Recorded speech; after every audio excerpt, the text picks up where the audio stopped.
Another morning started with stripping off the bed linen and doing another load of laundry. As parents, dry nights are something that we all look forward to in this process of our children learning to use the bathroom. As an occupational therapist and a parent, I know firsthand how much stress this can cause in a family and what a relief it is when our children learn to stay dry or go to the bathroom during the night and stay dry the entire night. Today I'm going to walk you through my process that I used with my own children, what I do also recommend to the parents that I work with when it comes to learning to stay dry throughout the night. But first off, if you are here and you're really in the beginning processes of toilet learning, I have a free gift for you. I will link it down below. It is a little book that you can print off, write your child's name in, fold it up, and read it to your child as a story of what they will do. We call it a social story in learning to use the bathroom themselves. So I'll link that down below. But let's get back to this thing of dry nights. The first thing that I often hear from parents is, when should I worry? Like, is this concerning? Is there something wrong? And we can often go off into a lot of different thinking tracks, especially when it comes to social media, and there's just so much information out there around all of the things that could be causing this. So the first thing I want to say here is that if your child was maintaining being dry throughout the night, and generally I'd say like they are well into their process of toilet learning and they were dry throughout the night, and suddenly they are wetting the bed again, we want to look at the reason why that might be happening. We want to rule out medical causes, we want to rule out any abuse that is happening, and all of the reasons that this could be happening. But for the most part, most of the parents that I hear from, it's not that there's suddenly been a regression, it's that in the process of learning, they just haven't gotten to the point we are dry throughout the night. So that is what we're really talking about today. When should this even be on your radar in terms of toilet learning? There's a lot of really mixed information out there. So I am going to go based on my experience of working with children alongside their journey of toilet training. I know that this contradicts a lot of things that other people have said and things that you may read. This is just my thoughts around toilet learning. I would encourage you though to look at various resources and kind of get a feel for yourself. Also ask in your family, like whether you are the mother or the father or a grandparent, when generally did children in this family learn to stay dry throughout the night? That sometimes gives us a bit of a better picture of what is realistic. So there are resources out there that say that after 6 months of learning to use the toilet and stay dry throughout the day, that a child should be able to learn to stay dry throughout the night. My experience doesn't match with this at all. I think with girls, it's often a little bit younger, like around age, like end of 3 and 4, that they're mastering staying dry throughout the night. But my experience, and again, my experience is not necessarily true for everyone, is that boys take longer.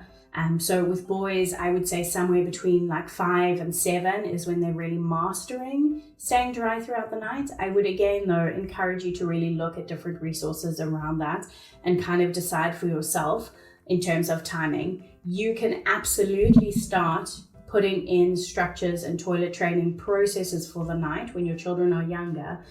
So about, like these other resources say, 6 months after they've managed to stay dry throughout the day.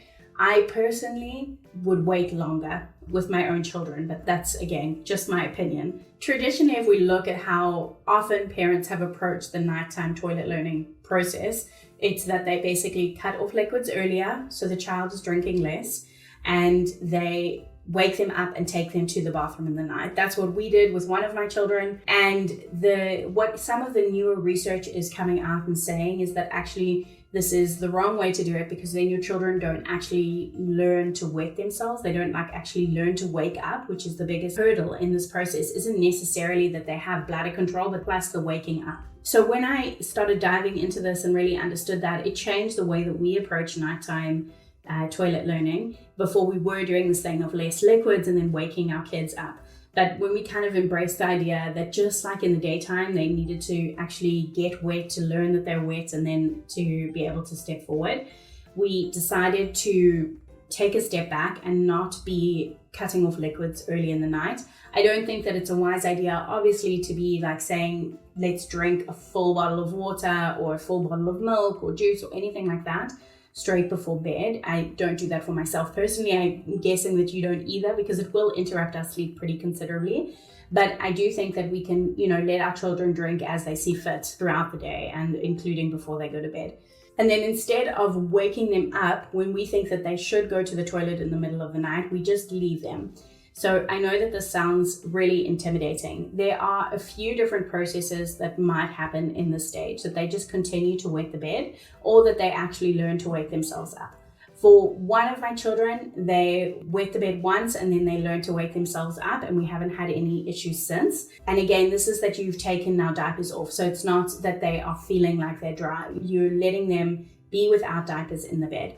For my other child, my boy, this was a bit harder. So what we did is we used this little device. There's a few different versions out there on these devices. Some of them are far more expensive and some of them are more reasonable. So this is the one that we used. It is called Dry Easy. And basically what it is, it's like a little alarm system. You put this, you see it has a strap, so you can either put it on the arm or you can take it off the strap and put it onto their shirt. We prefer it to be on the arm so it's not bothering them through the night. And then you string this thing down their shirt and hook this onto their underwear. Okay, so this sensor basically goes onto their underwear, and then you hook it on with this little blue thing. So it really like clips onto their underwear. And what you'll see is that when it gets wet, it makes a noise. And it vibrates. So there's like different sound options and things that you can choose. But the idea behind this is that as they are weeing in the night, this thing wakes them up.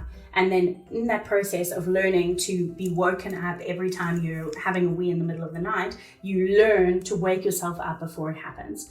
So again, we used this a couple of times and it's just seemed to do the trick really well for our family. And I was really surprised at how quickly, I don't think it even took us 2 weeks before we started having dry nights. And, tap on wood, it's been several months since then. So I would really recommend, as a starting point, before needing to maybe go and seek out medical intervention or before looking at some of the more expensive products. I think this was like $20 or something on Amazon. So it was definitely for us a great fit. What we did also get, which I would encourage you to get too, because it's stressful having the wet sheets and having to do all of the laundry, and it can lead to us having like these big reactions when they wet the bed. Just remember that that's actually the process of them learning. So it's not necessarily a bad thing. It's just one extra step in the process of learning. So we got these kind of bed sheets that are actually used in like nursing facilities, and they cover like a big area of the bed. It's not a full sheet, but they soak up wet very well. So I think that it's like over a liter that it soaks up. And we put these down on the kids' bed so that if, especially in the process where they're learning and the alarm system is going off, that it's going off, but they're not like fully waking up. So they're still like wetting the bed a little bit. Then you can throw this thing in the wash, and not necessarily that the whole bed is wet. So that was like a big game changer and lifesaver and a big stress reliever for us.